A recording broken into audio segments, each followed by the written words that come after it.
Salut tout le monde et bienvenue dans cette revue de presse du dimanche. Ça y est, la saison de Ligue 1 est terminée et le cauchemar vert a bien eu lieu. Saint-Etienne a complètement manqué sa dernière dans l'élite en s'inclinant à domicile contre Toulouse et donc en se donnant aucune chance de se maintenir. Dans tous les cas, ça n'aurait rien changé parce que la folie havraise a pris le dessus sur Strasbourg qui a perdu sa place en Coupe d'Europe.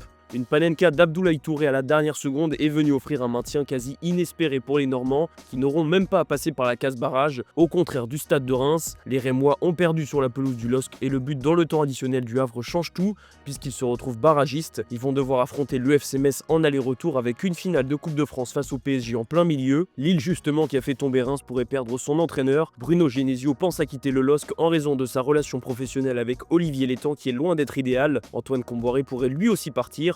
Le coach du FC Nantes a maintenu son club mais la direction nantaise prévoit du changement et l'ancien entraîneur du PSG pourrait bien en faire les frais, lui qui, on le rappelle, a déjà été licencié par le FC Nantes il y a moins de 2 ans. On file dans le sud de la France où la saison s'est terminée sur un feu d'artifice pour l'OM.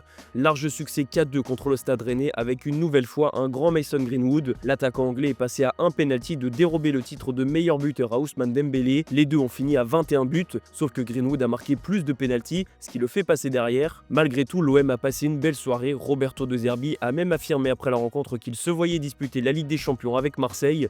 Une bonne nouvelle pour la direction. L'autre beau moment de cette dernière, c'était l'hommage magnifique pour Steve Mandanda. Pour son dernier match avec Rennes et peut-être de sa carrière, Mandanda est entré en jeu sous une ovation grandiose du Vélodrome à quelques secondes de la fin. Du côté de l'OGC Nice, on a fait le job et de quelle manière ? Les Aiglons ont écrasé Brest 6-0 et finissent donc à la 4e place, synonyme de barrage en C1. Un autre hommage cette fois du côté de l'OL. Alexandre Lacazette a inscrit ses 200 et 201e buts avec Lyon pour sa dernière avec son club formateur. Le général est sorti sous une haie d'honneur de ses coéquipiers. Sorti en larmes également pour Ryan Cherki qui a annoncé en zone mixte que c'était quasi sûrement sa dernière avec l'OL et qu'il allait quitter le club cet été. On le rappelle, le PSG n'est pas intéressé comme on l'a révélé en début de semaine. Le RC Lens de son côté a battu l'AS Monaco 4-0. Une belle fin dans une saison compliquée pour les 100 et or et une annonce de départ pour Will Steele. Le coach belge a expliqué qu'il voulait rentrer en Angleterre pour se rapprocher de son épouse. Fin idyllique pour le PSG qui a battu Auxerre 3-1. Les Parisiens ont pu célébrer leur 13e titre de champion de France, mais pensent déjà aux 2 prochains,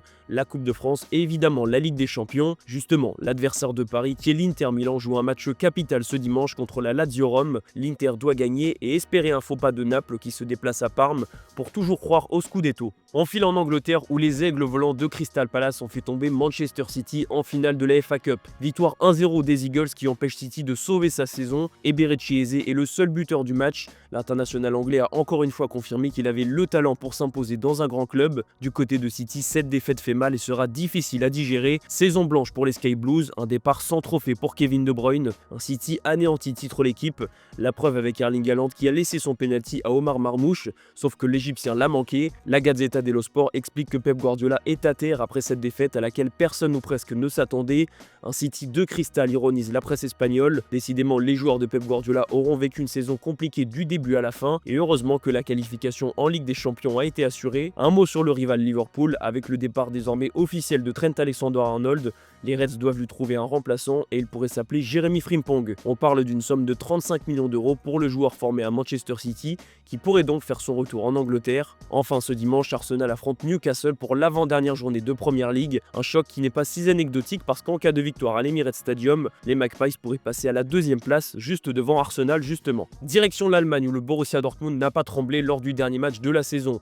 Le contre-la-montre pour la Ligue des Champions est remporté pour les jaunes et noirs qui ont décroché leur qualification au dernier moment en battant Holstein Kiel à domicile. Il suffisait d'une victoire pour les joueurs de Niko Kovac et c'est chose faite. En revanche, il n'y aura pas de Coupe d'Europe la saison prochaine pour le RB Leipzig. La saison du club saxon s'est clôturée par une défaite à domicile contre Stuttgart, ce qui en dit long sur les difficultés de Leipzig cette saison. En revanche, le Bayern Munich a terminé de la meilleure des manières, un large succès 4-0 sur la pelouse d'Hoffenheim. Cette fois, c'était officiellement la dernière de Thomas Müller avec le Bayern Munich, son club de toujours, des adieux émouvants avec un trophée et un avenir toujours incertain. On va clôturer cette revue de presse en Espagne déjà où le Barça va vivre une dernière fête à domicile pour célébrer son titre en Liga. Le club catalan affronte Villarreal dans son stade devant ses supporters et veut donc finir de la meilleure des manières cette très belle saison. Kylian Mbappé lui aussi aimerait finir sur une bonne note. Il n'y aura pas de sacre en Liga pour le Real Madrid mais Mbappé a 2 titres à aller chercher, celui de Pichichi et de Soulier d'Or. L'attaquant français a pris de l'avance sur Robert Lewandowski en Liga donc il est plus que bien placé à 2 journées de la fin. En revanche pour le Soulier d'Or il est encore derrière un certain Victor Gyökeres.